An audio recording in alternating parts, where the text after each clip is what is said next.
Events at the Salamander Hotel by Don Howarth. In the summer of 1939, one of the most remarkable trials in British legal history was held at the Assize Court at Bridport in Lincolnshire. This dramatised reconstruction of the events that led to the trial is based on the court records and local memory, on the recollections of Mr. and Mrs. Sam Swindles of Melbourne, New South Wales, who knew the accused, of Inspector Fred Forridge, now retired, who arrested them, and, on a previously unpublished source, letters written to his wife by the judge, the late Mr. Justice Arthur Poskett, K.C., to which access has been given by his son, Dr. Raymond Poskett of Southampton.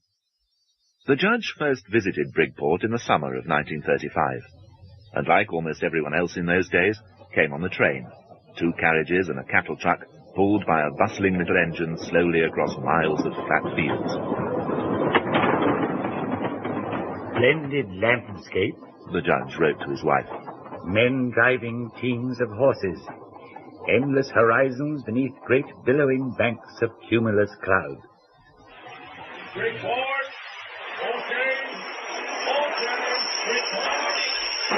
The train brought nearly all the commercial travellers who used Bridport as a base when they were working the area, and on the day of the judge's arrival, he was followed by Frank Greenhouse, carrying leather suitcases fore and aft to avoid knocking the flowers growing along the platform garden. Frank called on farmers' chemists. Did you hear the one about the 2 flies? Go on. There were 2 flies playing football in a saucer. And one said to the other, "We'll have to do better than this next week. We're playing in the cup." It's aspirins, cough medicine, horse pills, same again all the way through. Yeah, but no baby's balsam, Frank. Really? Makes the poor little sods ill. Oh, pretty. Grocer fly papers? Half. We have this new gargle. No, thanks, Frank. Well, try this bottle yourself, Harry. And if you'd like a better gargle later, I'm over at the Salamander Hotel. The Salamander was among the oldest pubs in Lincolnshire, kept by 2 bachelor brothers, Otto and Abraham Briggs, then around 60, who had learned their trade stabling horses and quartering travellers from their grandfather. And he, sir, was here established before the railway came, long established. The Briggs of Bridport, established innkeepers since the dawn of time. The Salamander Hotel had enjoyed for centuries the distinction of affording lodging for the assize judge, and during his periods of residence, Otto Briggs brought in a cartload of competent countrywomen to cook and clean. Otherwise he had no interest in the accommodation side. The food was plain, the beds hard, and the bills inaccurate. But it was the only place to stay for those repelled by the shabby cheapness of its only rival, the Red Dragon, across the market square. Frank Greenhouse was a man of spirit. He chose to stay where judges stayed, to eat where Rotarians ate. George Blunston also stayed there, a different category of salesman, a self-employed businessman, sticking his own stamps on his card, a merchant, a capitalist, an entrepreneur. I'm not here today and gone tomorrow. I'm here today and gone today. Is that one of our suits, eh? I thought so. I recognized it by its loudness and vulgarity. They're baggy, they're shoddy, they're nasty, but they're cheap. And if you don't mind how you look, it'll last your lifetime. You wouldn't be seen dead in one. Then buy one of our shrouds and you'll not live to regret the day. George Blunston drove to the markets and to the doors of farmhouses in his own Austin 7, its body crammed with suits, underwear and shrouds. He himself wore a thorn-proof suit with a reinforced backside and leather leggings for protection against dogs. Get out, you stinking mongrel. Get out. Good afternoon, madam. What a nice dog. How are you fixed for combinations?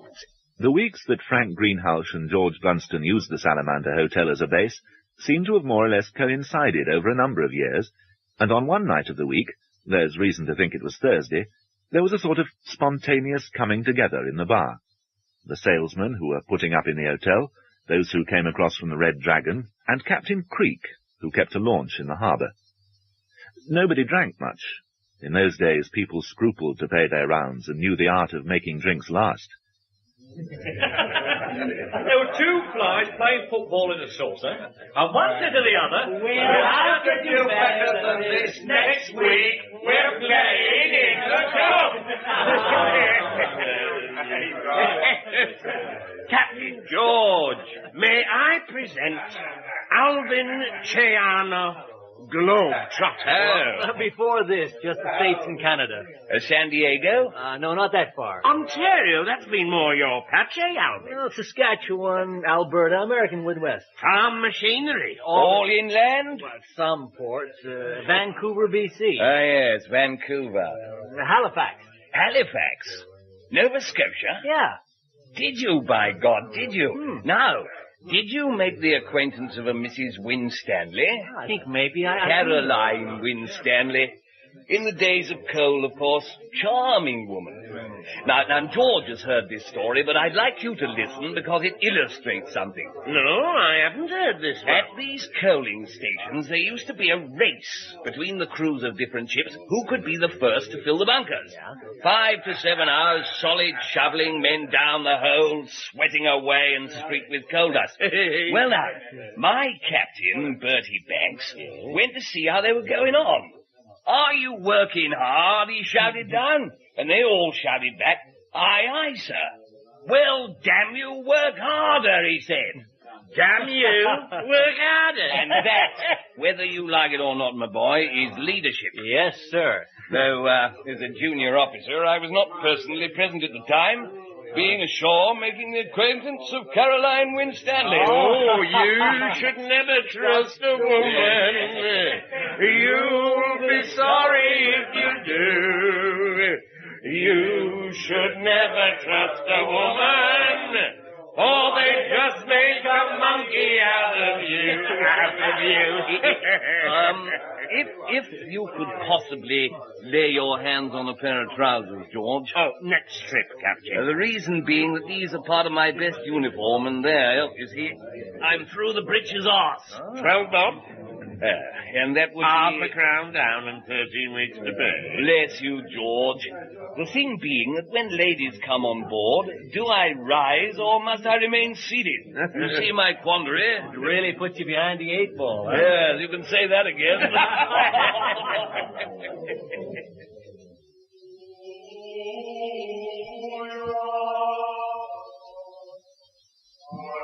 Still very traditional here. The judge wrote to his wife. Church service before opening of assize, to which processed through Market Square choristers, self, Lord Lieutenant, halberdiers, sundry crafts.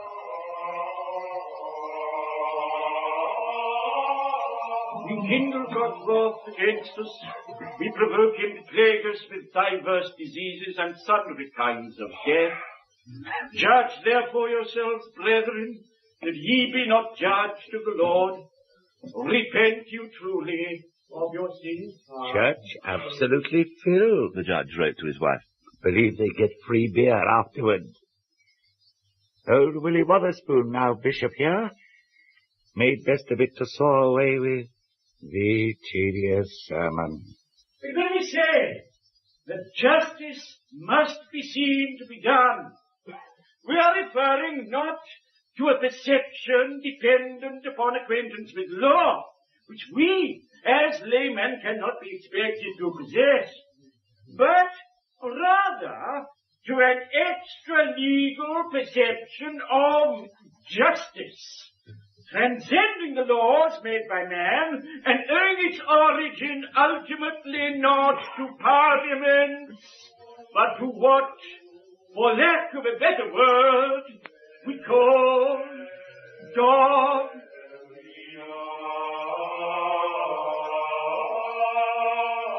The procession leaving church crossed the sunlit market square to the judge's lodging in the Salamander Hotel, watched by many from overlooking windows. Among them were Frank Greenhouse, the chemist salesman, and George Blunston, the outfitter, sitting at the window of the room that Greenhouse had taken at the Red Dragon. You won't get in over there tonight, George.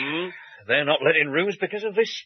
Carry on. It's a mistake to neglect the regulars. Where'll I get a bed? They're full up in this place. Doss down here, George. There's 2 beds. You sure you don't mind? Which will you have? If it's all the same to you, certainly. This one.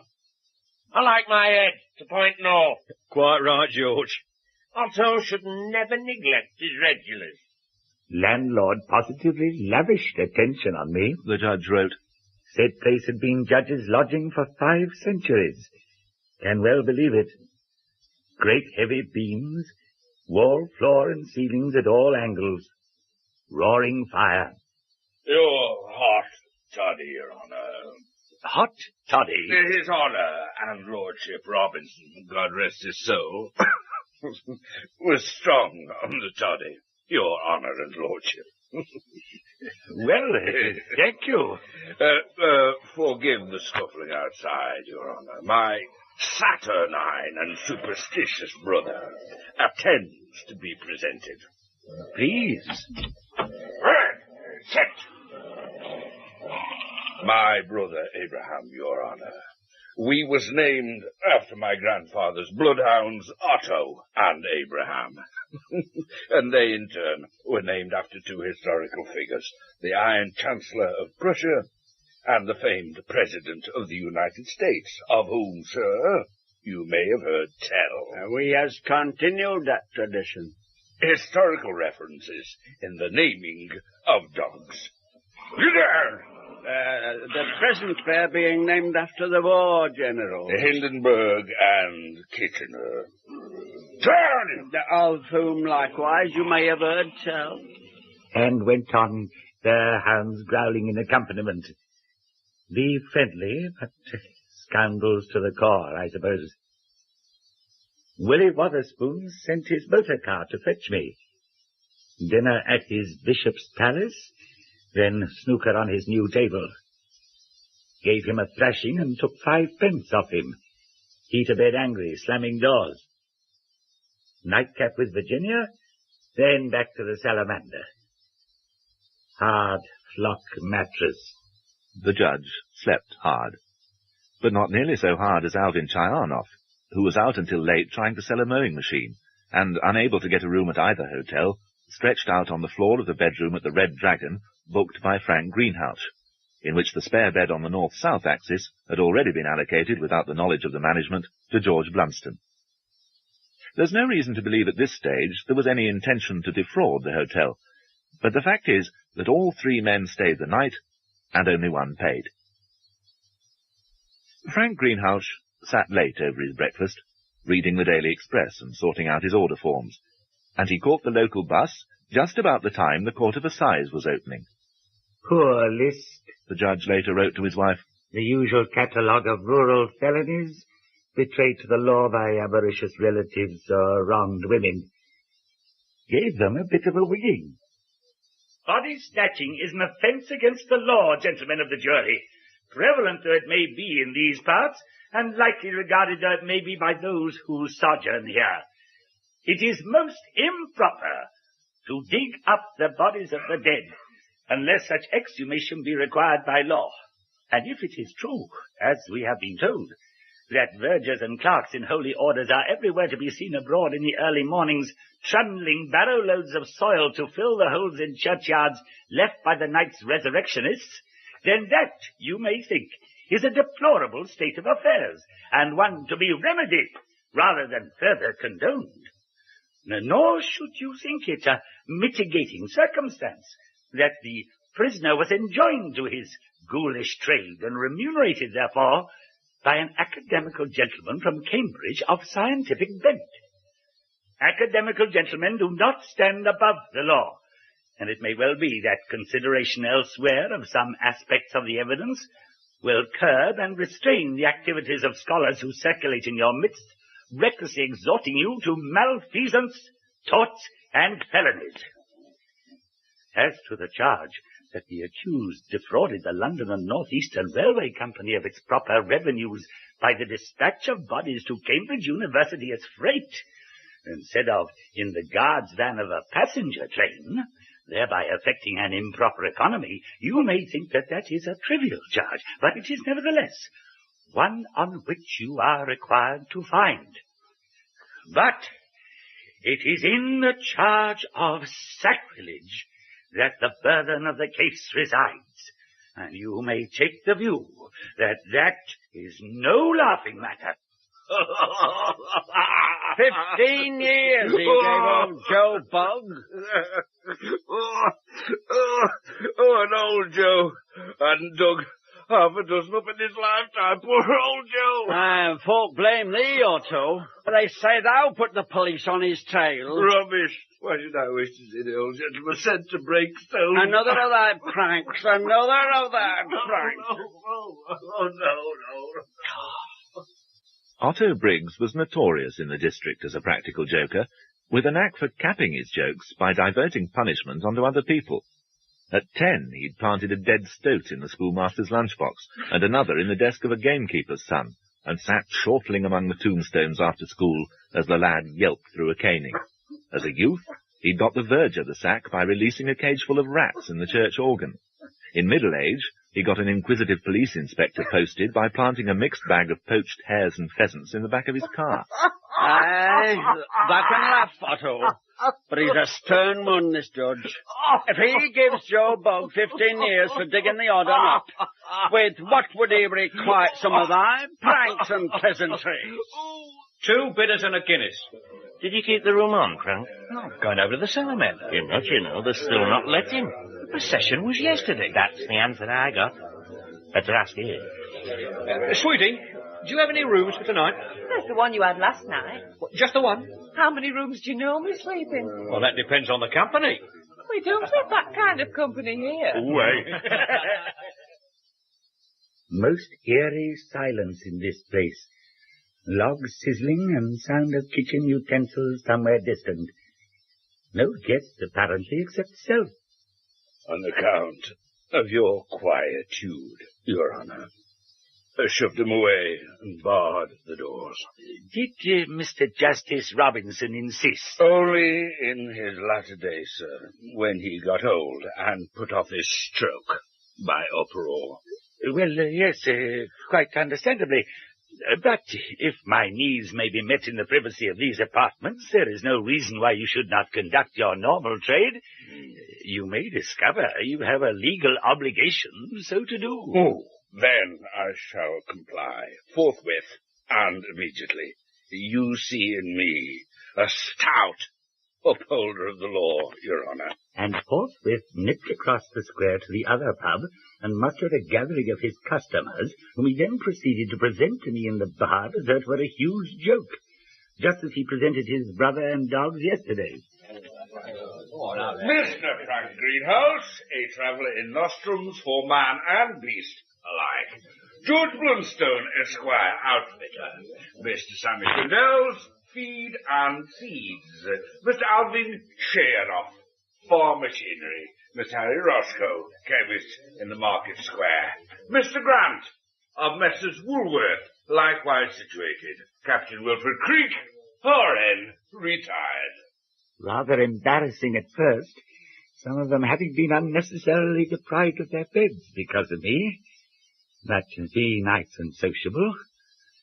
Pleasant change from council all day and old Willie Wotherspoon last night. Captain Creek, fine gentleman, served under poor Bertie at Jutland. A great sailor, Bertie, and a great leader of men. Steadfast to the last. Absolutely calm as this torpedo came in our direction. Everyone on the bridge watching him, and all the faces upturned on the deck below, waiting for his order. Not a word. Then the first lieutenant completely lost his head and called out, "Say something, sir, if only goodbye." And Bertie, without haste, and yet without hesitation, without taking his eye off the horizon, simply said, "Goodbye." Now that was leadership, and a fine example to all who survived. Including, happily, yourself. Including happily myself. Paddled back all the way across the North Sea on a raft, and when I was picked up in Yarmouth Road by the Fraserburgh drifter Loch Shield, I was so covered in oil, the skipper thought he'd caught a large sardine. Scottish humour. Now, I'd like you to meet Alvin Chayanov, sells cranes and things. Farm machinery, Captain. It was too late for the Salamander to start booking in overnight visitors, and Frank Greenhouse, George Blunston, and Alvin Chayanoff again slept in the room Frank had booked at the Red Dragon. Frank insisted on taking his turn on the floor, and it was at some time during that second night that the uncomfortable economy of a shared room was spoken of as a deliberate policy. You're a nice guy, Frank, and I sure hope you don't feel as sore tomorrow as I felt today. Oh, that's all right. Wake me at 3:30. I'll take my turn down there. It's all right, George. You know, the last time I did this... It's not a habit, for Christ's sake, Alvin. Look, we all came out of it with $250. What did you do? Well, this. We took a room for one, and then others just moved in. How many? 12. Where? YMCA in Kansas Mo. So you got $250 took to it? No, we spent the winter in Miami. Who? All 12 of us. It ate into the savings. Cost us $27.50 each. What, same game? Yes. But we ran into 16 other guys to share the cost. Of what? He's telling you, George, of one room. In the smartest hotel on Miami Beach. 28 of you move in, and only one registers and pays. That's it. That must be difficult to pull at a posh hotel in Miami. Brother, nothing's difficult to pull anywhere if you pulled it in the YMCA in Kansas Mo. Yes, but how did you manage to sleep at 28 in a single room? One of the guys we ran into knew yoga. Oh. An unlikely story told in a seedy hotel. And probably that's where it would all have ended if George Blunston's fortunes hadn't been suddenly and unforeseeably reversed. 4 miles out of Bridgeport, the coast road used to run along the top of a sea dike. George had left his car on the dike road and was talking in the doorway of a greenhouse to a nurseryman, a regular customer who bought 2 or sometimes 3 celluloid collars every 3 years. Is your car all right, George? Champion. But it's moving, George. Isn't it? No, that's an optical illusion. The handbrake, George. Did you... Good God. It is moving. But by the time they reached the road, the car had run down the dike. It hit the sea and floated away, tugged by a gentle current. Good God. All the air in the clothing gives such good insulation to the wearers, George. I would say that's what's now giving buoyancy to your vehicle. Good God. Poor Hildy.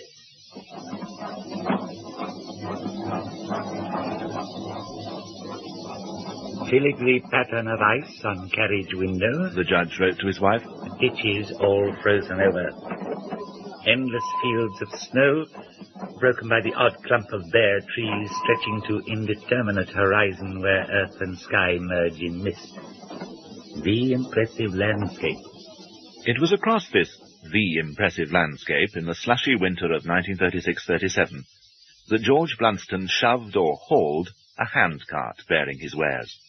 His insurance company, the Permanent Probity, now defunct, had refused to pay up for his car, deeming its loss at sea to be an act of God. He dragged his handcart through slush and falling snow into the early darkness of winter afternoons, returning to Bridgeport by the light of stars, and making a half-pint of beer last for what remained of the evening. No, as I see it, it's rationalized my business and it's humanized me as a human being. I was aiming to be a Rothschild, a tycoon. Well, that's no kind of life. We weren't put on this earth for that. And what's more, Frank, I was going about it all the wrong way. I was making far too many calls. I was far too peremptory in my approach. Well, now, when they offer me tea, I accept. Lady this afternoon, tea cakes, jam, toast, apple pie, and then to crown it all, when I was going, she bought a pair of corsets for cash. Now, I was missing that kind of business.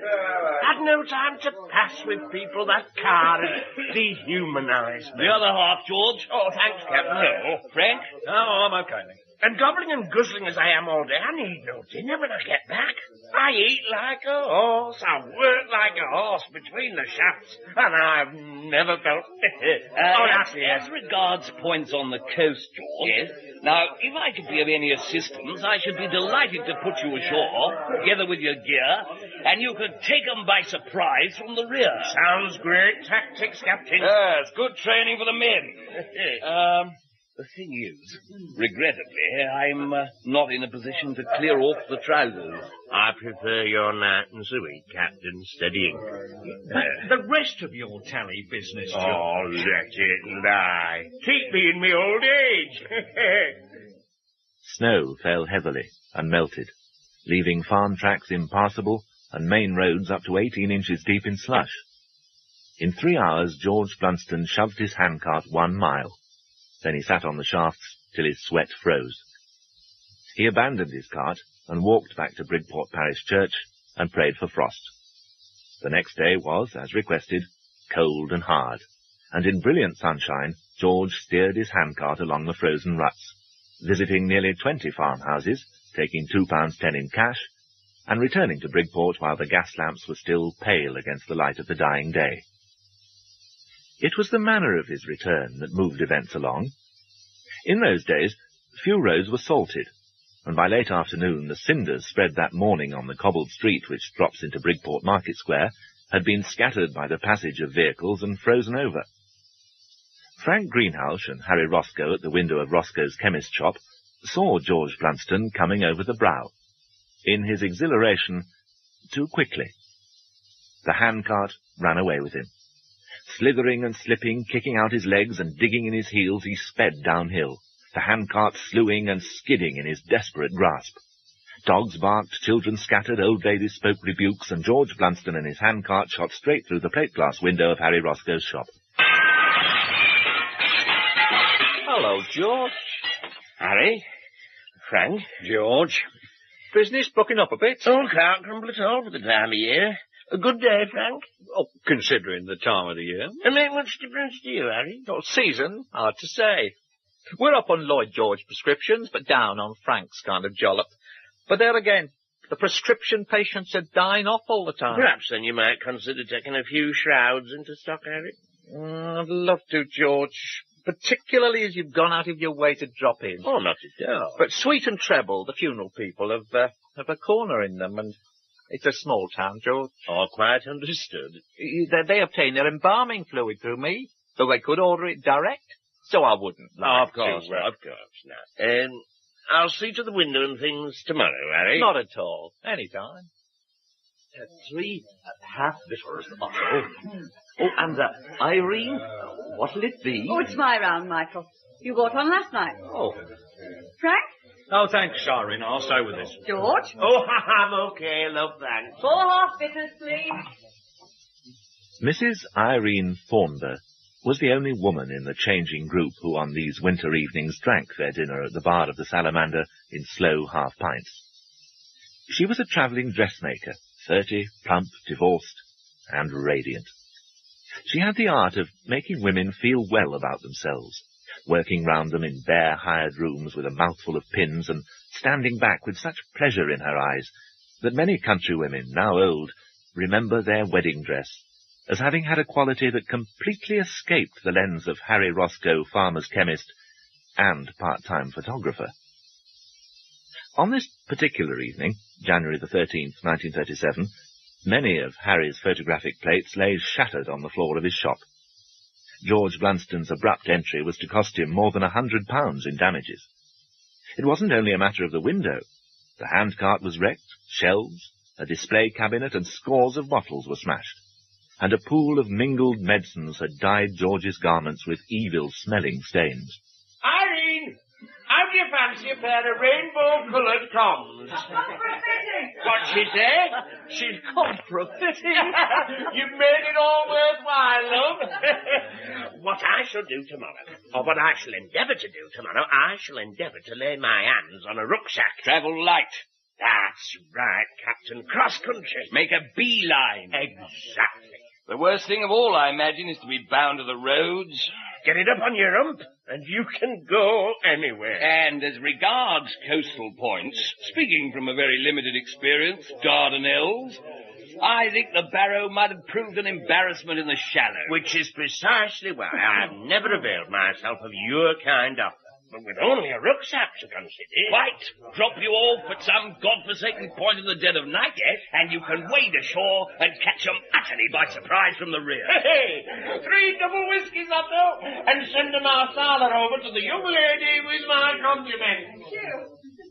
The buoyancy and cheerfulness of the salesman, which the judge enjoyed on the short visits he occasionally made to the bar, sprang not from success, but from survival.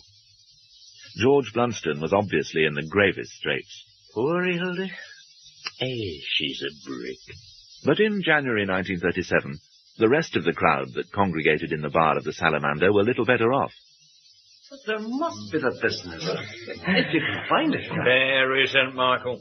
It isn't there to be found. All you can do is cut your expenditure and sit tight. We ought to form a stack. What's that in the name of God? American thing Alvin was on about. Yeah, one guy pays for a room and the rest move in for free. And why do you call it a stack? Well, it's upheld by the discipline of yoga. Glory be to God. Double bed. 3 guys lie side by side lengthways, then 4 widthways across them, then 3 more lengthways, surmounted by another 4 across, and so on. Yeah, well, the kind of way you see timber stacked in woodyards. Sure. Dubious, George? No, I believe it. It's all right for Wogs and Americans, but it wouldn't do here. It was, in fact, never attempted in that form, but the word stack came to be used of the practice of several persons sharing an hotel bedroom for which only one had paid, and it's still understood in this sense among reps in parts of eastern England. The first attempt, early in February 1937, was unplanned. It was the impetuous grasping of an opportunity, and ended badly. I was really to blame. Mr. Sam Swindles, the former feed and seed salesman, has written from Melbourne. It was before my marriage, and I was then an immature and nervous young man, wearing +4s and a little ginger moustache, which I later shaved off because people said it made me look like the Führer. It was not at Bridgeport, but at Collingford, 30 mile inland, at a pub called the White Elephant, whose landlord had taken to drink and was out most days with his gun and dog, leaving the place to an old servant and the woodworm. A blizzard was raging, and hearing the landlord was snowbound somewhere out in the countryside, 9 of us, having spent up on beer at a pub across the road, moved in to take advantage of his absence. Among the 9 were George Blunston, Frank Greenhouse, and Michael Riley, and Bob Bunker, a traveller in furniture who takes a vital part in later events. Alvin Chayanoff was not present, and they made no attempt to dispose themselves about the small bedroom with any discipline or order. 3 stretched out on the floor, 1 tried to make himself comfortable on a small dressing table, and the rest, having removed their top clothes, got in or on the single bed. Right, everybody okay? Lights out.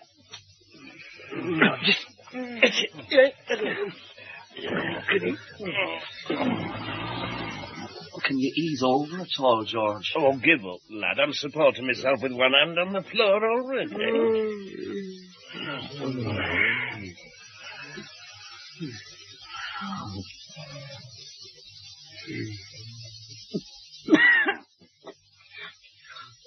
Sorry.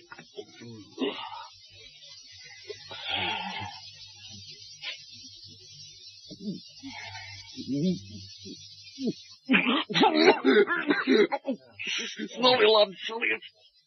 It's just a tickle or sometimes. All right, Bob. All right.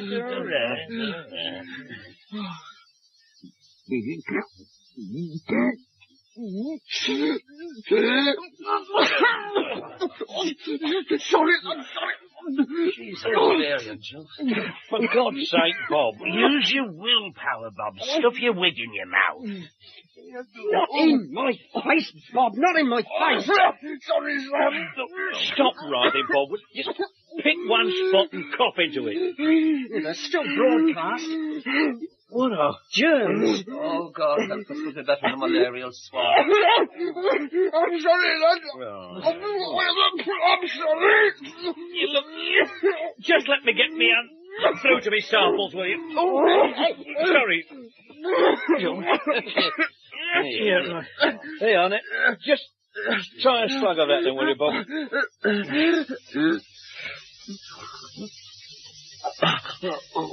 What's the dose, Frank? Take a good slug.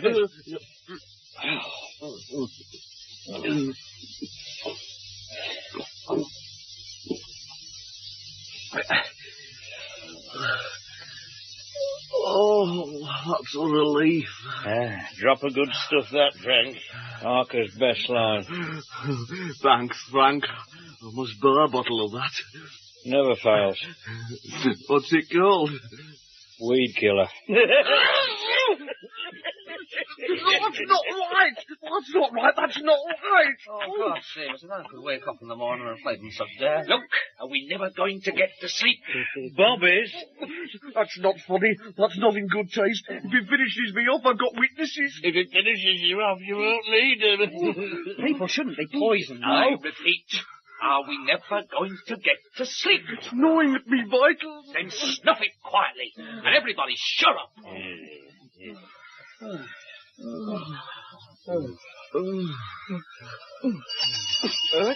what's that? What's that? God, landlord's come home. Let me in! Let me in! Darling, sir, you get something home first on. Open up, you miserable succulent pauper! What's it? Phil. He slid down by the wall with his gun. And the dog's curling up with him. Right then. Let's get to sleep. While we are away... Get to sleep. I must confess, Mr. Swindles has written, that it was I, not being accustomed to the volume of beer we had consumed, who was obliged to interrupt the slumber. Excuse me. Excuse me, please, gentlemen. Gentlemen, please. Please, gentlemen. Wake up, I want to pee. What the hell is it now? It's only a natural function. Boil it, Sammy. I've been boiling it for an hour. 2 o'clock. I tried to ask earlier, but you Look, wouldn't... are we never going to get to sleep? Well, let him out. Let him out. Oh, watch him, Sammy. This is not restful. This is not repose. Just let me get through to the door. If you wouldn't mind... I would mind. Do it out of the window. Come on, quick. The snow's blowing in. Go on, Sammy. Oblige. You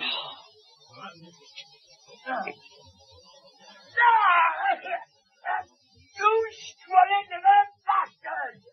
Piss on me from your own casements, would you?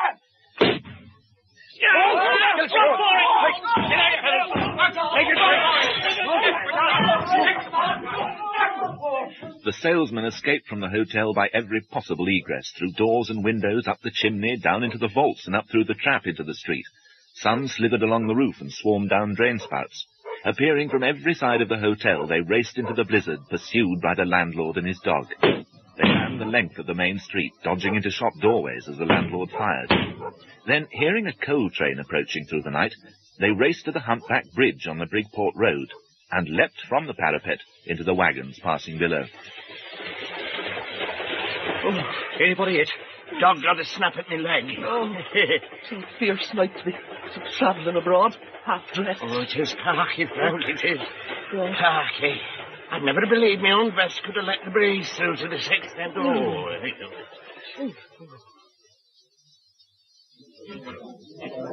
Life invariably wards me the dirty end of the stick. I wouldn't say that, Bob. The cock you had last night might have killed you, but for his weed killer. But the weed killer would have killed me. But for the gunfire which roused you from your coma. But the gunfire could have killed me. If you hadn't leapt into the coal tree. Which has brought my cough back. I've come full circle. Frank, the weed killer.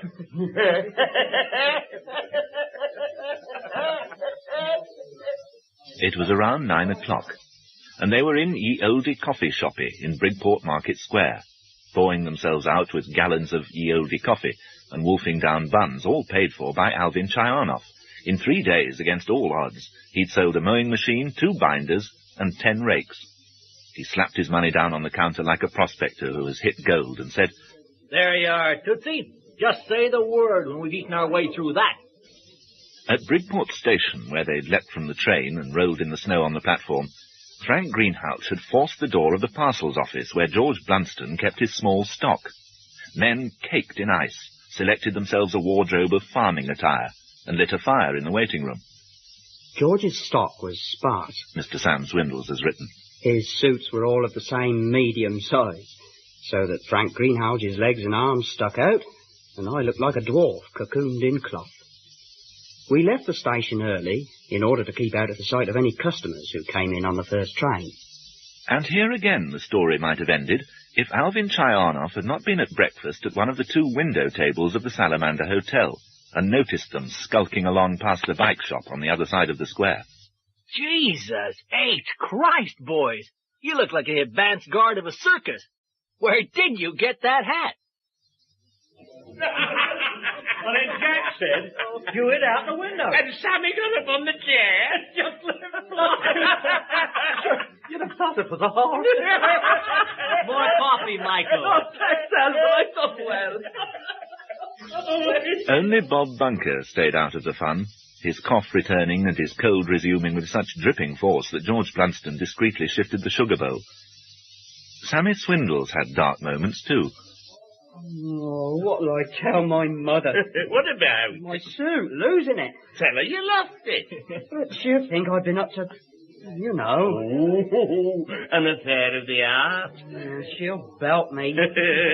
Stop her with a straight left, then. Ah, no good. Women, they duck and weave. Ah, well, put them together then, Sam. Shouldn't he, Frank? What? Pin his mother with the left and hook her with the right. If he's not a southpaw. 2 ladies came in to buy cakes.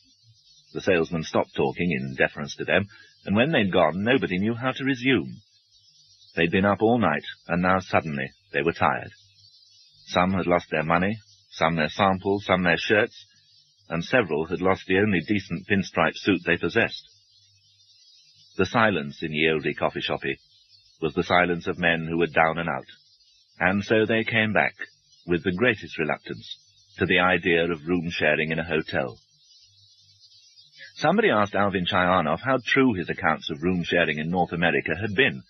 He said in principle they were wholly true. There was a long silence, as Sam Swindles said long afterwards, of men who sensed they were sealing their fate, and by general consent they asked Alvin to show them how. The question isn't how, but where. You've got to have a big place. Now, the YMCA at Kansas Mo was okay. The swell hotels at Miami Beach were okay. But we once tried it at a little dump in Medicine Hat, Alberta, and Jesus, they nearly killed us. We want to avoid that. You gotta have a place so big, they just don't notice. Well, Alvin, the Salamander right here, it's not big. 36 rooms. About that, but they don't know or care what goes on in them. That's so.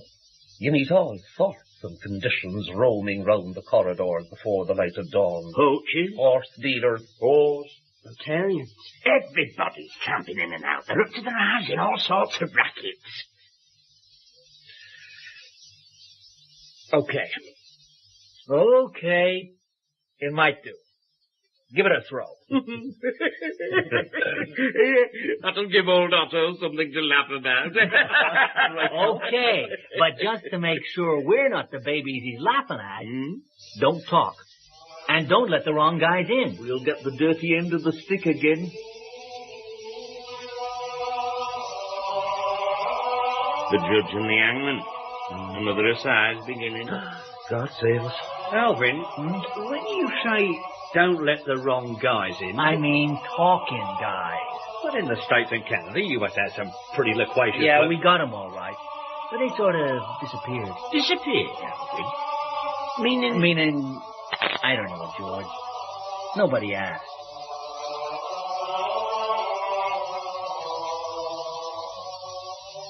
The first stack was formed at the Salamander Hotel, Bridgeport, on the night of February the 16th-17th, 1937. Alvin Chayanoff booked a room with a double bed, and while the company declined to be stacked up on it in the manner taught by the student of yoga at Miami Beach, some of them did learn from Alvin the discipline to sleep peacefully packed like sardines on the mattress. Others chose armchairs or stretched out on an eiderdown on the linoleum. The companionship lightened the spirits of men during the months of winter adversity. And there was this Jewish woman in Montreal. In Montreal. And her friend said, your 3 boys, wie geht es mit them? How goes it with them? And she said, my oldest son, big producer in the movies. He make $1 million a year. $1 million a year. And my second son, big surgeon in Victoria, B.C. He make $500,000. $500,000. And my third son, he's a rabbi right here in Montreal. He makes $3,000. And her friend said, this video was uploaded to the channel, Thinking Out Loud. Please like, comment and subscribe to the Thinking Out Loud channel. Thank you. $3,000? What kind of a job is that for a Jewish boy? You shouldn't tell that joke, Alvin. It might be offensive to somebody. Might be. It is. To whom? To me. To you? That lady was my mother. Oh, go on. And I made out so bad that I didn't even get into the joke.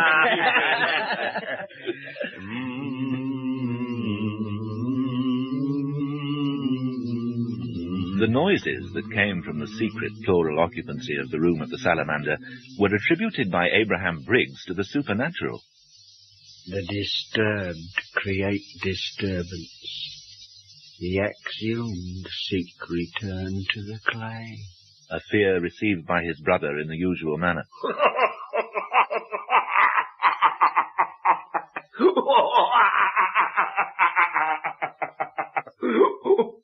I think Otto Briggs may have had a suspicion about us quite early on. Mr. Swindles has written.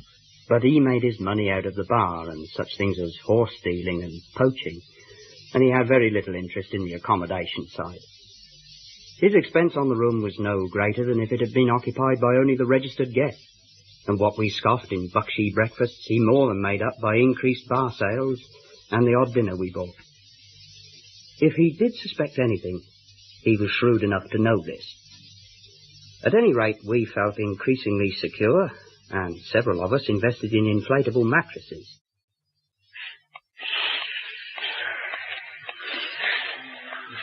Okay then for lights out? Yeah, okay, Frank, anytime. This wayside pulpit in Liverpool. Wayside what? Wayside pulpit. The placards they put up outside churches. Go on. Well, it said, what would you do if Jesus came tomorrow?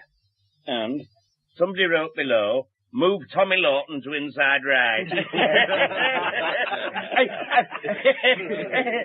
and this other one. It said, if you finished with sin, come in.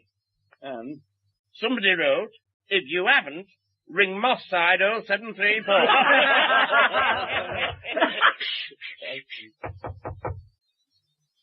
Who's there?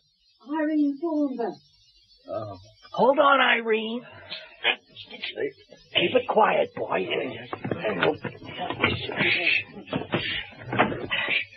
Irene? Alvin? Won't it keep till morning, Irene? Tonight's sleep can't keep till tomorrow morning, Alvin.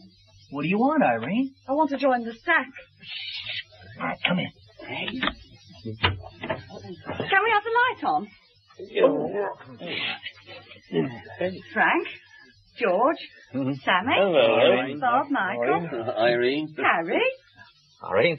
Thought you'd be all tucked up above your chemist shop, Harry. Oh, I'll drop over for a game of blow football. I'm sorry she turned you out again, Harry. Aye. Right, boys, where do I sleep? Oh, no, women talk. Men talk, Bob, but I wouldn't have known where to find you now. Are you broke, Irene? Alvin, I wouldn't come here for the sake of my health. Well, Move over, George. Certainly. Oh, my, that's glass with your elbow. It's got my teeth in. Okay, love. Fine. Can we have a window open? What? Oh, yeah. Anything to please a lady. Oh, look, I've got a cold. We've never had the window open before. That's why you've got a cold. Well, she hasn't been here 5 seconds. She's changing the room. Bob, there are no rules. There should be. It should be codified. Oh, God's sake. There should be some form of constitution. Okay. Tomorrow. Let's get to sleep. Good night, Bob. Good night. Good night, Frank. Good night, Alvin. Good night, Harry. Good night, George. Good night, Irene. Good night, Irene. Good night, Irene. I'll see you in my dreams.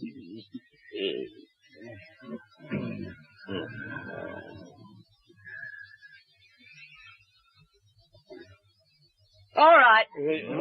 Keep your hands to yourself. Not me, Irene. Not me. Like a pack of schoolboys, you ought to be put to bed in boxing gloves. All right, everybody. Lie on your hands. Okay, Irene? Okay. And Harry, just remember you're a married man, eh? Last Saturday night I got married. Me and my wife settled down. Me and my wife are now parted. I'm gonna take another stroll downtown. Okay, boys. Good night. Irene, good night, Irene. Irene, good night. Good night, Irene. Good night, Irene. I'll see you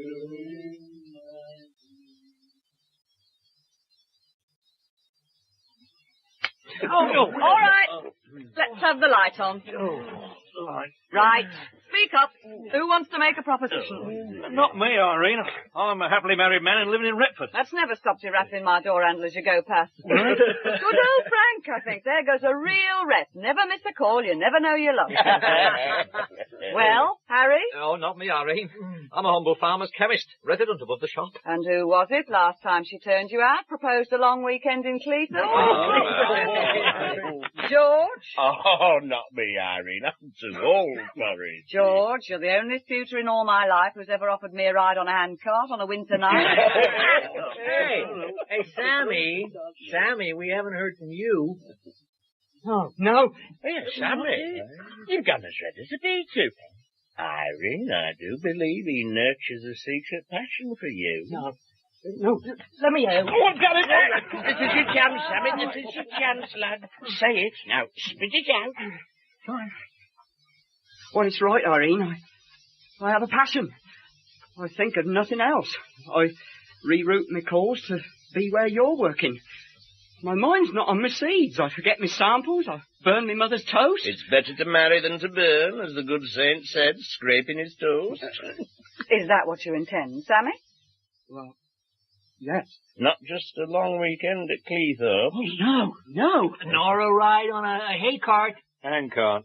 No cart. That's a start. Never part. From this night hence. Gentlemen, let us leave the young people to themselves. Let us retire to the station waiting room. Just a minute. We're not talking about a one-night tumble. No, he's not very big for that, is he? But active, aren't you, Sam? Active as a rattlesnake. We're talking about marriage, aren't we? Holy wedlock. Yes. Because if we're not, say so. No. On a proper basis. Right. On a proper basis. I was married when I was 19, fat, soft and daft. I worked round these counties. You did, Irene? I shovelled my share into the happy home, and then what happened? He sold the whole bag of tricks over my head, pocketed the winnings and did a bunk with a pacifist schoolteacher and joined the Peace Pledge Union. Oh. So what she wants, Sammy, you see, is a firm pledge not to join the Peace Pledge Union. What I want, Sammy, is a firm statement of your assets. I have £53 in Martin's bank at Grantham. Can you match that, Sam? What have you got in the bank? Well, nothing. My mother looks after it. All right, now, this is serious. But the house you live in, Sammy? At Ipswich. Is it rented, or do you own it? Not exactly. Well, come on, Sam, now. Does it belong to your mother?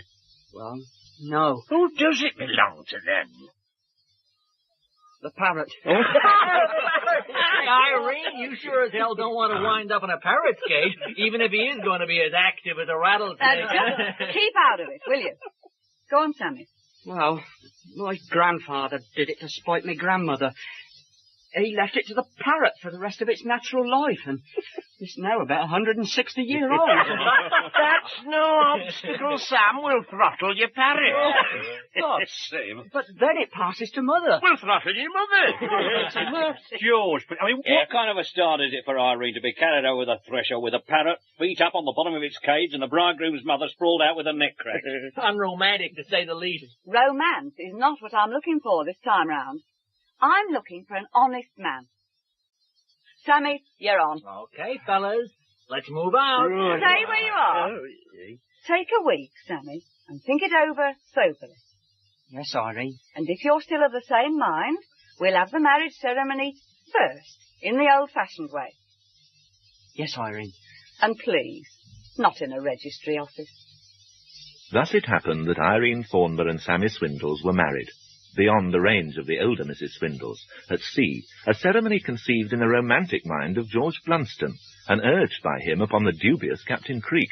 Now, burial, that I have done. I'd be much happier about a burial. But unhappily, Captain, we've no corpse. That is a snag. I see that. But marriage, you see, there was seldom, if ever, the occasion for it in His Majesty's ships. It is regarded in some quarters as a happier ceremony than a burial. Yes, I've heard that said. So if you could possibly just widen your scope, Captain. It is within your competence outside the 3-mile limit. You're a persuasive fella, George. Your business, eh? What? All right. Good training for the men. Almighty God, who at the beginning did create our first parents, Adam and Eve, and did sanctify and join them together in marriage, pour upon you the riches of His grace, sanctify and bless you, that you may please Him both in body and soul, and live together in holy love unto your life's end. Amen. Slow ahead, Mr. Blowguard. Slow ahead, sir. Gentlemen, the bride and bridegroom. The bride and the bridegroom. Thank you. Thank you. Oh, thank you all. The success of the marriage seems naturally, if not quite logically, to have confirmed Captain Creek's confidence in his legal powers, with consequences that were quite unforeseeable. The practice of room-sharing saw the salesmen through the winters and enriched them in summertime. They became so well known in the comings and goings of undefined people at the Salamander Hotel that the wangle became, if anything, easier to pull off with the passing seasons. Silent night, holy night, all is calm. Voices in the night, Otto. Wassailers, Abraham. The exhumed come back to croon. I know, croon. Oh, croons then, name the crooners. Not to thee. Well, why not to me? Thou too immature. I'm but 3 minutes less aged than they. Let's go and see you, croons. Thou'rt superstitious. Thou'rt scared stiff. Thou takes after Grandfather Briggs, Otto. He was a clever scoffer like thee, but by God, he stopped laughing in the Valley of the Shadow. He died in a muck sweat, fearing himself, the dissecting slab at Cambridge, worse than hell. Hey, I had an unfestive visit this afternoon. Who on, Bob? Afternoon, I'm saying, but it got to evening. You don't say. And I'd only had a piece of Stilton for me lunch. Better on a light lunch. I'd accomplished the business in 15 minutes. Then he went on and on about his son. He got this degree and that degree, and he could have been a water engineer somewhere, but he went into sewage somewhere else. And the time was passing, and everybody was getting their coats. Good night, good night. This person and that person going home. Very boring, Bob. Exactly. My belly rumbling and him droning on about his son. That's horrible, tedious. Swansea was where they'd offered him the job. Very boring. But the streets were too steep for his wife to push a pram. It's boring. Stop it. That's the point I'm making, Frank. He was boring me. All right, well, you're boring us. I don't bore people. I have a son manager of a jute plantation in Tanganyika, but I don't go around... All right, well, stop it. Shut up. I didn't want to stand there without my dinner, listening to stories about not pushing prams up hills in Swansea. Bob, you're dealing in double, triple, and quadruple negatives. Well, what does that mean? It means, for Christ's sake, shut up. I'm not wanted then? No. Right. What are you doing there, then? Letting my Lilo down. And I'm going.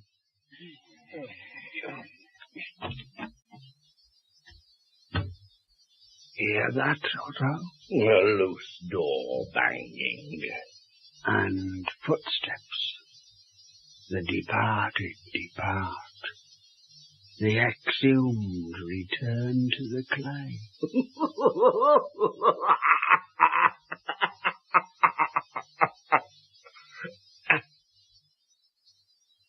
The rift between Bob Bunker and the rest was never properly healed, but impecunity compelled him to go back to the shared room, and he was with them in the bar on the fateful night of May the 17th, 1939. Neither of the Swindles was present, and Alvin was out late. The rest were drinking with an occasional crony, the local police inspector, Fred Forage, who that night was inquiring, but not too diligently, about a Dutch salesman who had gone missing in the vicinity. Hawking drainage system, yes. Last seen getting off the midday bus from Boston. That's his picture. No. No, Fred. No, never seen him. Okay. What are you drinking? George? Half a bitter, Fred. Frank? Michael? Bob? Same again. Oh, please, not Fred. for me. 4 half bitters and a Guinness, Otto. For me. And, won't you have a lemonade, Bob? All right, thanks. And a half for yourself and your brother. Thank you, Inspector. Otto, I'm making inquiries about a Dutchman called Van der Linden. Ever seen a man who looked like that? Portraits, sir. I can't rightly describe without spectacles. As soon as I've drawed the ale. What is thought to have befallen the gentleman? At one extreme, murder. A black crime, Inspector. And at the other? Perhaps just done a bunk from the happy home. That, in its way, is dastardly too. Otto! I am serving Abraham. 311, Inspector Forage, sir. Now, if I can put me windows on the portrait. Otto! No, sir, I never saw the gentleman. Oh, well, thank you, Otto. Perhaps my brother. Can you manage to send me yourself, Inspector? Yes, fine. Abraham, did you ever see a Dutch gentleman of this description? What is it? It's young Eddie Bog, Joe's nephew. What of him? He's brought us a fresh one. A fresh one? We've never handled fresh ones. I told him we don't handle fresh ones. Take it away, tell him. Right, take it away. I told him, but he dumped it inside the back door and ran. And the police here questioning and the hue and cry, and for all we know, watching the exits from every point of vantage. All right. We could swing. All right, calm down. Dump it in the vault. I'll come later. No, Inspector Forage, sir, my brother, that has an inscrutable memory for faces, has not seen the unfortunate or erring gentleman. Oh, thank you, Otto. Hello, Alvin. What'll you have? Now it's my round. I just sold a tractor. Tractors is the wonderful vehicle, I hear, sir. Do you believe it will one day displace the horse as man's best friend? Well, in time, I guess, Otto, it will. Okay, boys, drink up. We're on shorts. What's it going to be? If I may be so bold, Mr. Cheonoff, sir, to mark this happy and festive occasion, may I offer a drop of my grandfather's 1579. The old gentleman might not always have been quite the right side of the law, but there, sir. You're Irish with a civilized palate. What do you say? Irrigation for the soul. Alvin. Yes, Inspector? Before everybody gets drunk, Come on. routine inquiry. Did you ever see this man? No, I guess not. Why should I? Oh, he was a salesman. You might have run into him. Perhaps somewhere in your travels shared a room with him. Why in hell should you think I share rooms, Fred? Mr. Cheon of doesn't share rooms, Inspector. No, routine inquiry. No offence intended. Okay, none taken. Yeah. And now, gentlemen, if I may be so bold as to propose a toast to all of you and to the future of the tractor.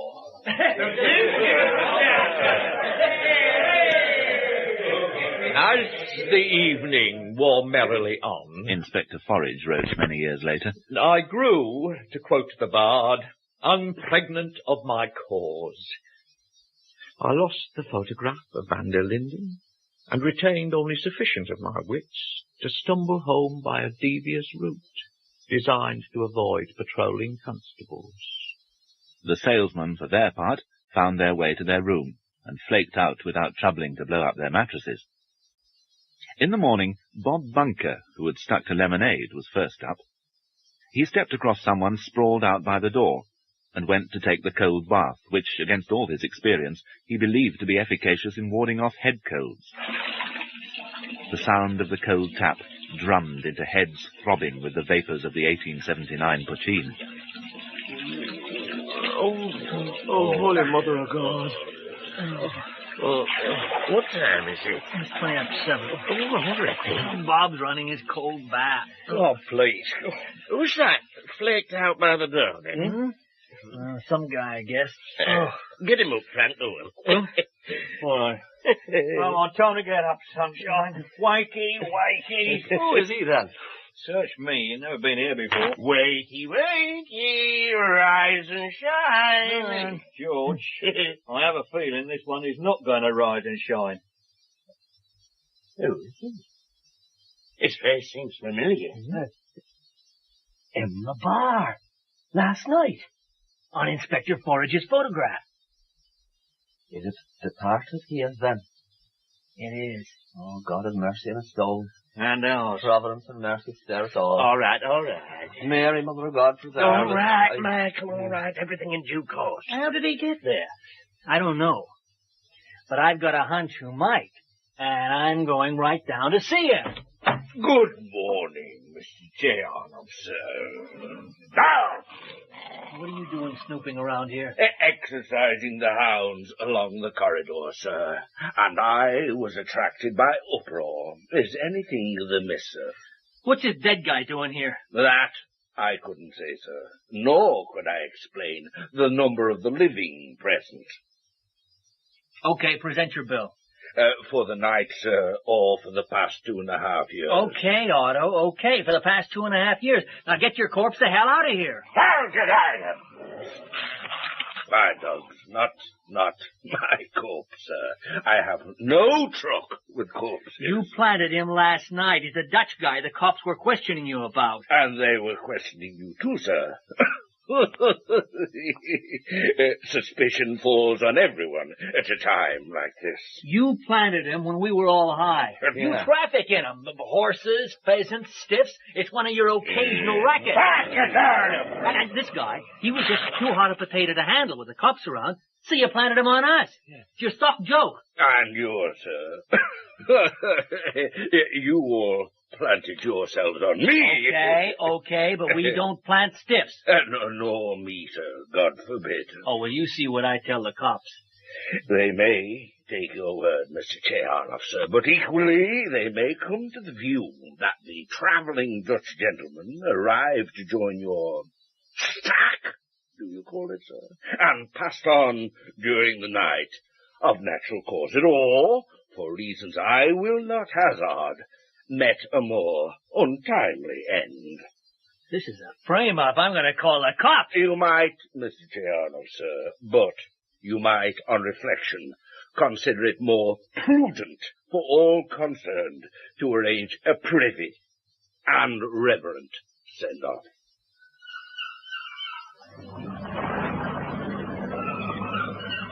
And so, according to her log, Captain Creek's launch sailed from her mooring at Bridport at 10:07 GMT on May the 18th, 1939, carrying the body of Johann van der Linden, bagged up in one of George Blunston's shrouds, and with a company of 4 travelling salesmen on deck wearing new black ties.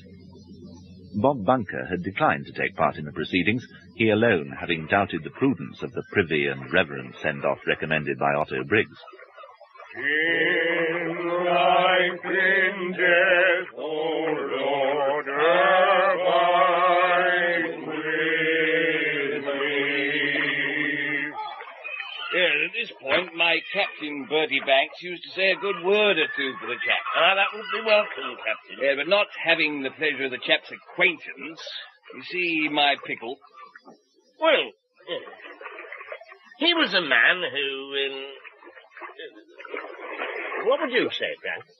Well, he was a man we shall not look upon his like again. That's awfully good. If you think, Frank. Oh, by all means, Captain, we are in your hands. Well then, this poor chap that slipped off in the night, he was a man we shall not, what was it? Look upon his like again. Yeah, quite. Look upon his like again. Yeah. Leave him in the hugging, sir. Wait for it, Mr. Blowdar, wait for it. Forasmuch as it had pleased Almighty God of his great mercy to take unto himself the soul of our dear brother here departed, we therefore commit his body to the sea, earth to earth, water to water, dust to sand, in sure and certain hope of resurrection to eternal life. Heave-o, Mr. Blowdar. Heave-o, sir. Start engines, Mr. Blowdar. Start engines, sir. Thank you, Captain. My pleasure, gentlemen. Full ahead, Mr. Blowdar. Full ahead, sir. And, Captain, there's no danger the deceased might drift back. Not in the least. When I paddled back from Jutland, it was against the prevailing current, as I made clear in my letter to the Daily Telegraph of January the 18th, 1924. Might distress the relatives. No, rest assured, tell him. He'll be halfway down the channel by now. Pitch up, no doubt, in some happy tropical clime. Get a bit of sun into his marrow, what? Huh?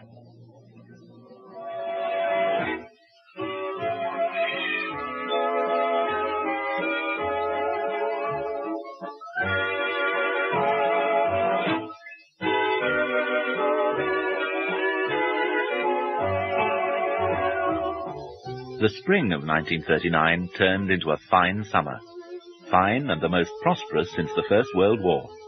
It's often forgotten now, Mr. Sam Swindles has written, but to those of us in trade, it was a bright year. Irene and I bought a little Ford van, and its shared use enabled us, by increasing our total calls, to work pretty much the same territories at the same time. We had a very happy summer together, and some very enjoyable motor rides round the dusty lanes of Lincolnshire. The stack was finished, and the boys paid for separate rooms. But only Bob Bunker left the Salamander and returned to the Red Dragon. He was, as we discovered, at odds with the boys. And summer was a bad time for him as a furniture salesman. The others boomed. George was able to invest in a rucksack with a steel frame to carry his goods. It's the best invention since sliced bread. I can carry half a cartload in this and still finish the day walking on air. Alvin sold a large number of mowing machines, 13 binders, and 2 more tractors. Michael always did well with his sweeps in the resorts in summer, and the hypochondria which had seen Frank through the leaner years of the 30s began to pile up commission for him in 1939. And here, Harry, we have got a spanking new cure-em-all. Instant relief from rheumatism and flatulence, dandruff and paranoia. A remedy for strains, sprains, and aches of every kind. A sure cure for measles, dipsomania, swine fever, and foot and mouth disease. 13 to the dozen, Harry. I'll put you down for a gross. Splendid journey out to Bridport, the judge wrote home. carts moving along the dyke roads laden with quantities of peas, women working in strawberry fields as far as the eye can see. Bumper hay crop, I should think.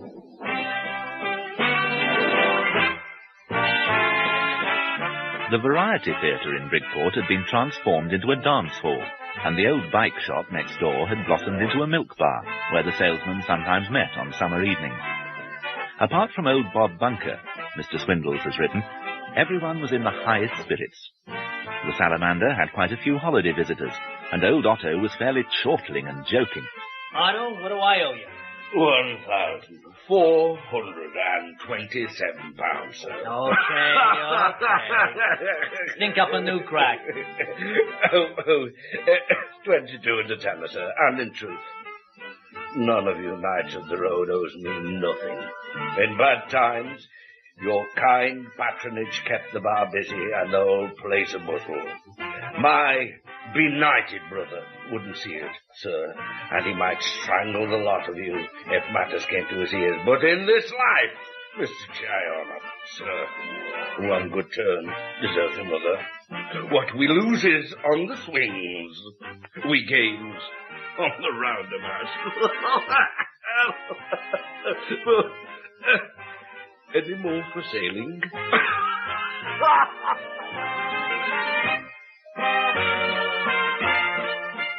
For the men with whom this account is concerned, the bright summer was about to end.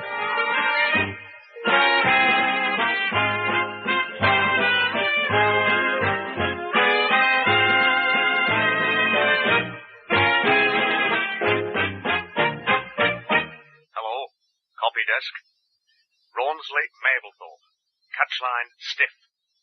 Bathers and holidaymakers on the seafront here today were surprised when a male body aged about 45 was washed ashore and deposited within 10 yards of a busy whelk stall. Are you making it up, Frank? Have the other arm. I'm not. It's here in the paper. Oh, my God, it is. Well, read on, Frank. Right, the body is not thought to have gone swimming, as it was attired in a continental suit and a cheap shroud. A cheap shroud? Guaranteed to last a lifetime and obtainable exclusively from George Blunston's travelling outfit. Hey, for Christ's sake, you guys, this is serious. Yeah, that's what it says, Alvin. This is serious, stated a police spokesman. Foul play cannot be ruled out. The old bastard said the current ran the other way. Now listen, this isn't our boy. We know nothing. Hello, Irene Lou. What do you want? Oh, Marsala, please, George. What's wrong, boy? What have you been up to? Oh, nothing, Irene. Nothing. Marsala, 3 double whiskies and a Guinness, please. We can state nothing at this juncture, the police spokesman stated. We appeal to members of the public to come forward with information. The appeal did not fall on deaf ears. Bob Bunker, eager to avoid being hanged in error, sought out their friend, Inspector Forage, and made a statement. He was encouraged in his belief that there was a device known as turning king's evidence, by which one immunized oneself from prosecution, and he was allowed to stress that he was absent and about his ablutions when the body was discovered, and that he had refrained from participating in its disposal. Inspector Forage plied him with cigarettes and cups of tea, obligingly lent him his thick-barrelled fountain pen obtained with Horniman's tea coupons to sign with, then arrested him, deprived him of his tie and braces, and locked him up. In return, Bob Bunker infected Inspector Forage with a bad cold, which, however, did not develop fast enough to incommode him in the night's business. Listen, did I ever tell you the one about the 2 flies? Frank, you've told me nothing else. Oh, thanks, but I prefer a Guinness. They were playing football in a saucer. Yes, and one said to the other. We have to do better than this next week. We are playing in the jug. I'm a police officer. Frank Dalrymple Greenouch, Michael O'Donovan Riley, George Blunston, Alvin Moses Choyanov. I arrest you for the murder of Johann van der Linden. You're not obliged to say anything, but anything you do say, it'll be taken down in writing and may be given in evidence.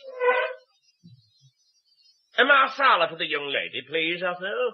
You make it 2 for the beautiful young lady. The Queen of the Eastern Counties. Make it 3. Well, make it 4, for Christ's sake. What's the difference? And now, if you please accompany me... Okay, Buster.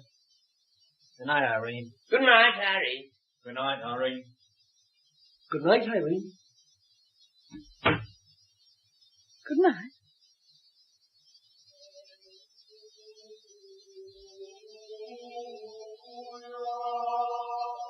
Usual tedious trappings, the judge wrote to his wife. Procession through Market Square, then harangued as usual in church by old Willie Wotherspoon. We eat and drink our own damnation. We kindle God's wrath against us. We provoke him to plague us with diverse diseases and sundry kinds of death. Judge therefore yourselves, brethren, that ye be not judged of the Lord. Must be getting old. Have never looked upon a trial with so much misgiving. The story of the trial is generally known, and in this programme the evidence has already been extensively drawn upon in the course of reconstructing the events.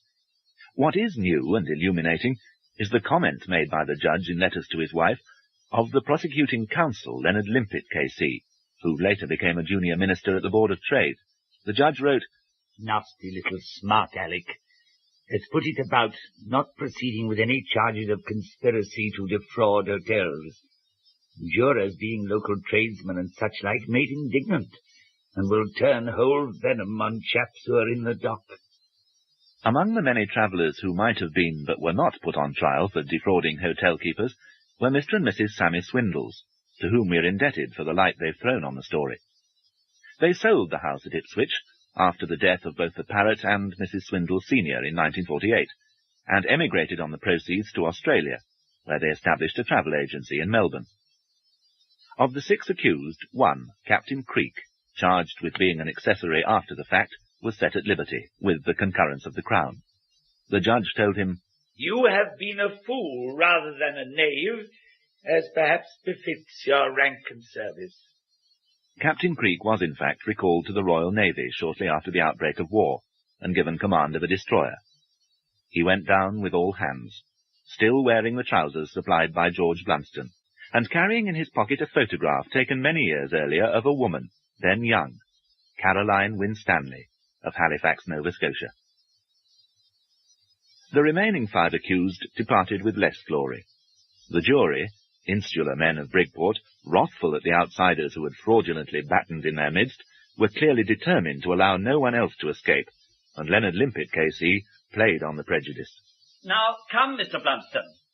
Do you think it a fitting end to be dumped at sea? Is it an end you would choose for a loved one? If it was done with due decorum. Was it decorous to bag up a man you claim you did not know, to bag him up in a shoddy shroud and have him heaved overboard by drunken sailors? The sailors were not drunken. That is what you call decorous. It is decorous to bury a body with fitting ceremony.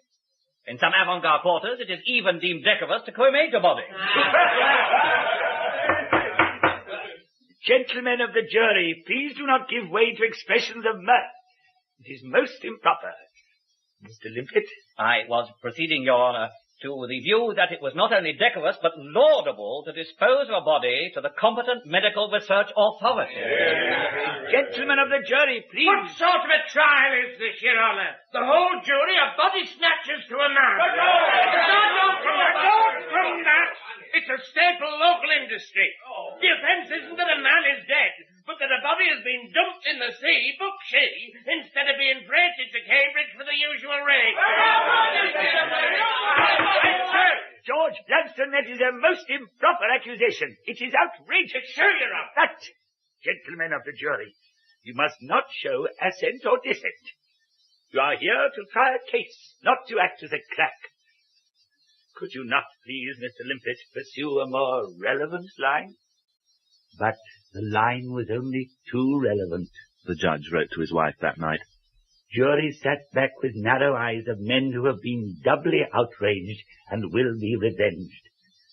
Hobson for defence labours away at points that unlawful disposal does not imply guilt of murder.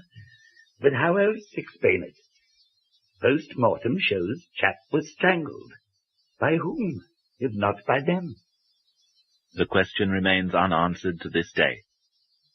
No evidence was given of the vital link to the truth, the visit of Eddie Bogg to the back door of the Salamander Hotel on the night of May the 17th.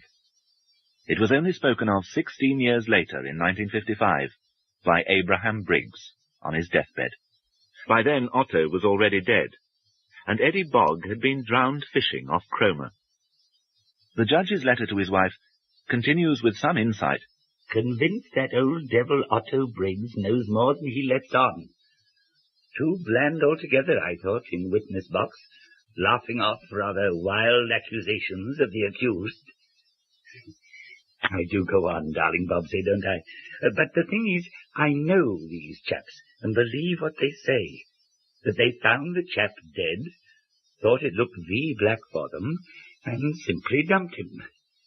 They're slap-happy people, and I suppose to a dry stick like me it's their charm. But it's not credible, and smart Alex defeats them at every turn.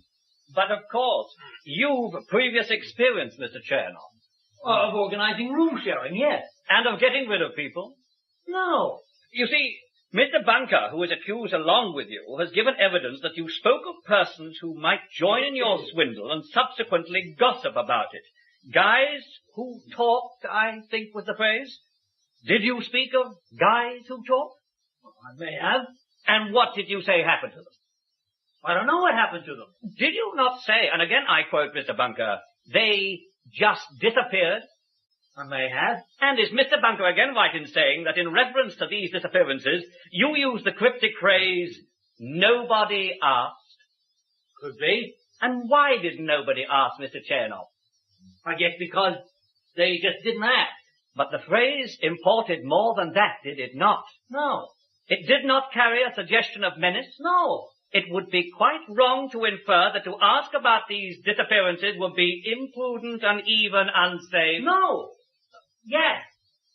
I got lost in the double negatives. Thank you, Mr. Chernoff. Should all be over tomorrow, the judge wrote that night. I shall instruct jury in usual things, beyond a reasonable doubt, mistrust, circumstantial evidence, etc. But the writing is on the wall, or rather on juries' faces. Jurisprudence never so disagreeable to me. I wonder if war comes, would the army have me back? Very tired tonight. Deep instinct, finding will be wrong, but unexceptionable in law. The jury fulfilled the judge's fears, and at 4:15 on the following afternoon he pronounced sentence. The sentence of the court upon you is that you be taken from this place to a lawful prison, and thence to a place of execution, and that you there suffer death by hanging, and that your body be afterwards buried within the precincts of the prison in which you shall have been confined before your execution. And may the Lord have mercy on your soul.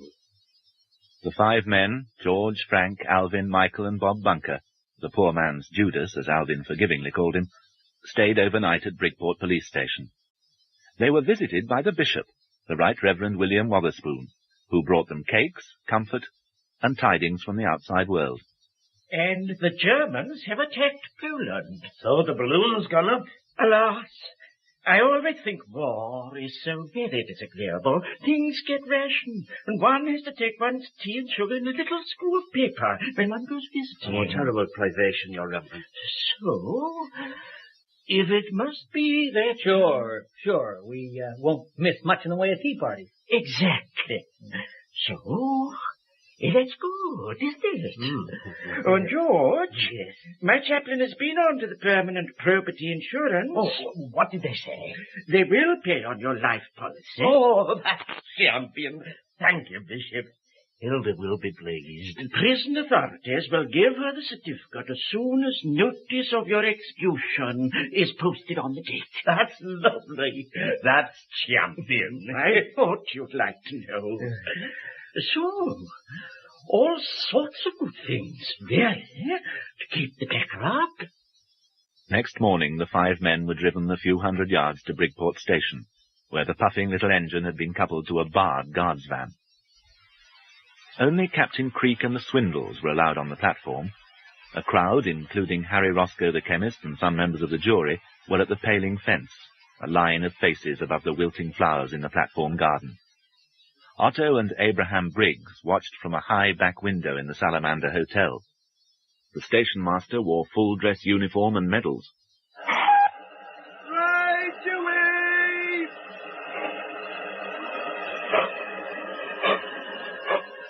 train moved out into the countryside of Lincolnshire, across the dykes, under the humpbacked bridges, through fields where the harvest was turning gold, beneath a sky filling with growing banks of cumulus cloud, round which the first of the war's little aeroplanes bounced about with engines like sewing machines. Holy Mary, Mother of God, pray for us sinners, now and at the hour of our death. Amen.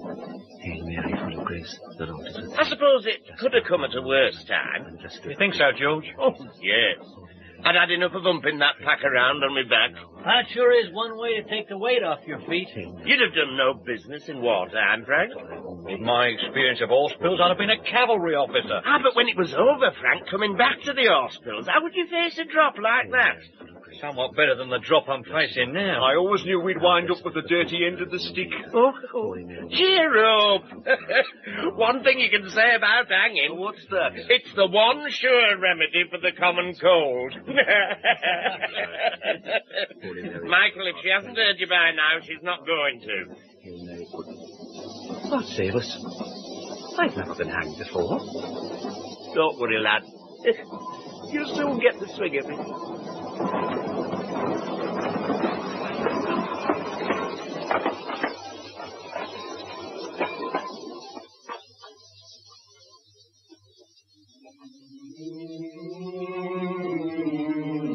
That was Events at the Salamander Hotel by Don Howard. Narrator Stephen Thorne. Judge Brian Haynes. Frank John Badley. Harry and Inspector Forage Peter Baldwin. Otto Freddie Jones.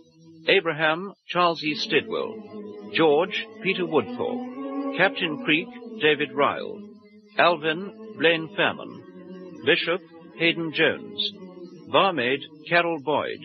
Irene Diana Bishop. Michael Michael Deacon. Sam Brian Hewlett. Bob Michael Shannon. The play was produced by Richard Wortley.